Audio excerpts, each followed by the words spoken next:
Yang terhormat Ibu Kepala Dinas Pendidikan Kota Tasikmalaya, yang saya hormati perwakilan dari BPKP Provinsi Jawa Barat, yang saya hormati Ibu Fasilitator Ibu Helena, terima kasih atas kedatangannya.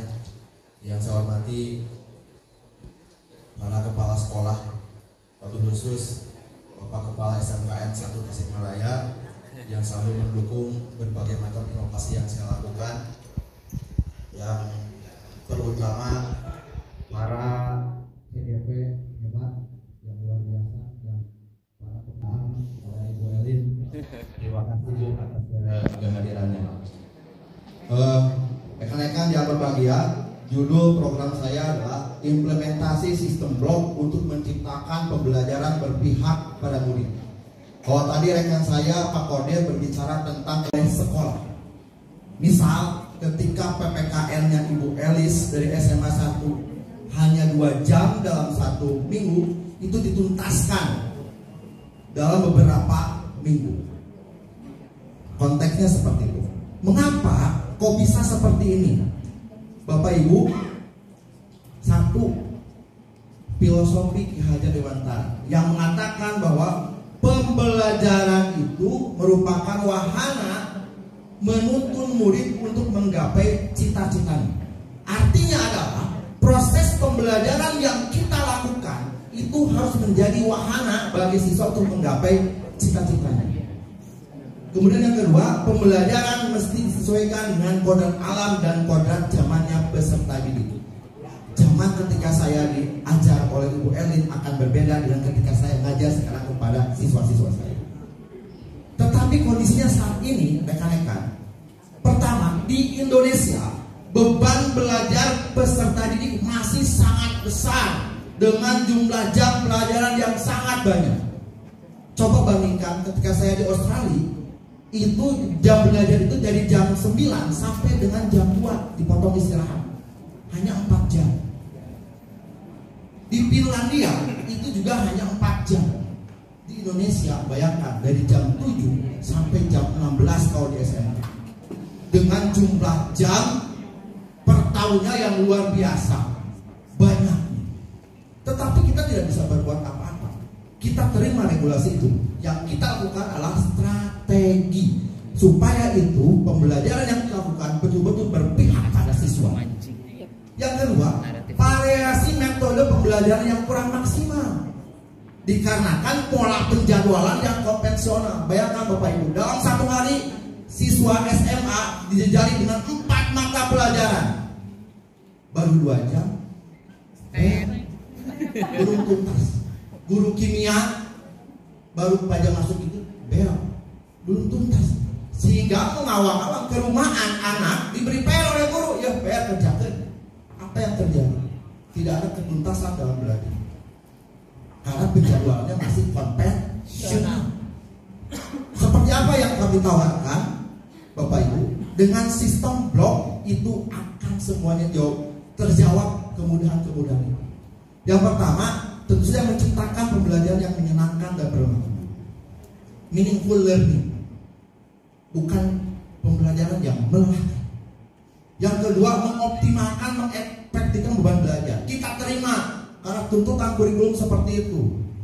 PPKM misalnya 72 jam, itu tuntutannya seperti itu, tapi polanya seperti apa?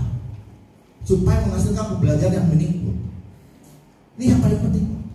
Mendorong terwujudnya pembelajaran bersama institusi lainnya. Bisa dengan industri kalau SMK, bisa dengan lembaga-lembaga lainnya kalau di SMA, SD. Bayangkan ketika 2 jam pelajaran di pendidikan Pancasila mau terpotong baru 2 jam, harus izin dulu dengan guru mata pelajaran. Tapi kalau di blok selesai semuanya Pak, selesai semua. Karena di 2 jam itu bisa jadi 4 jam, bahkan bisa jadi 6 jam. Yang berikutnya, meningkatkan kreativitas siswa dan guru dalam proses pembelajaran. Tidak dipungkiri, masih banyak guru yang datang ke kelas hanya sekedar rutinitas saja. Tidak dipungkiri. Yang kedua, nah ini mewujudkan merdeka belajar yang sesungguhnya. Ini. Baik, siap Pak Ustaz. Langkah-langkahnya seperti apa? Yang pertama, analisis struktur kurikulum dan minggu efektif. Bapak Ibu, ada paradigma seperti ini. Kurikulum teh geus minimal teu meunang dikurangan, teu meunang ditambahan, teu meunang dikurangan. Bayangkan materinya sudah out update, guru diajarkan kene. Nah itu yang menjadi kesalahan. Maka kurikulum boleh, karena kurikulum itu bukan kitab suci, boleh dirubah. MPS kuncinya. Di kami di SMK 1 Bahasa Indonesia jadi 50 kompetensi, kita pugar jadi 20 kompetensi dasar. Aman. Pengawas senang, sangat senang. Kemudian yang kedua adalah bagaimana mengelompokkan mata pelajaran. Bapak Ibu kepala sekolah tolong kelompok kurikulumnya sampaikan, kelompokkan mata pelajaran itu ada umum, ada kejuruan, ada eksak, ada non eksak, MIPA, IPS, bahkan dikelompokkan seperti itu. Untuk jalur bloknya seperti itu. Dan kemudian penyusunan jam pembelajaran, ada rasio Bapak Ibu, rasio tatap muka dan proyek. 72 jam Pancasila misalnya, itu bukan tatap muka semua. Tentukan persentasenya, berapa persen untuk proyek, berapa persen untuk tatap muka. Sistem blok, pilih Bapak Ibu. Ada blok mingguan, ada blok bulanan, tengah semester atau blok semester. Misalnya yang memilih umum dan kejuruan, contohnya di SMK, blok kita ngambil blok semester misalnya. Yang 1 tahun itu dibagi 2. Semester pertama siswa belajar kejuruan semuanya, aman. Blok kedua siswa belajar umum. Di SMA sama Pak Haji. Siap.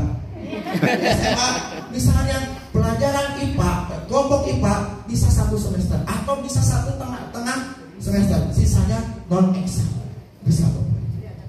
Dan anak bisa lebih fleksibel. Evaluasi dan analisa kurikulum. Tantangannya Bapak Ibu, dapodik yang rigid, keberanian kepala sekolah untuk out of the box dalam proses pengambilan kebijakan. Kemudian MBS yang sesungguhnya, kita punya MBS, masa harus takut dengan dapodik? Dapodik itu yang versi sekarang, yang lainnya belum berpihak pada murid, baru berpihak pada administrasi saja. Kemudian tingkat kreativitas guru dalam pembelajaran. Dan yang terakhir, daya dukung. Bapak kepala sekolah yang berbahagia, mobil khusus, sistem blok ini bisa tercipta apabila Bapak dan Ibu kepala sekolah bisa mengelola SDM yang luar biasa. Pilih warna kurikulum yang out of the box. Modal politik, Ibu Kadis mohon maaf, dukung ini. Dapodik tolong mengikuti kebutuhan sekolah, bukan hanya regulasi padituk dapodik kakalen. Menyebabkan apa? Kita tidak bisa beroperasi karena takut. Modal fisik dan modal lingkungan, sarana dan prasarana. Terima kasih Pak Ujan. Itu Bapak Ibu. Bapak Ibu yang ingin lebih tahu tentang sistem blok bisa menghubungi kami di SMKN 1 Tasikmalaya. Karena program ini bukan hanya untuk SMK 1, tapi untuk seluruh kota Tasikmalaya, baik SD, STK, SD, SMP, SMA, dan SMK. Semuanya bisa menggunakan sistem ini. Terima kasih. Wassalamualaikum warahmatullahi wabarakatuh.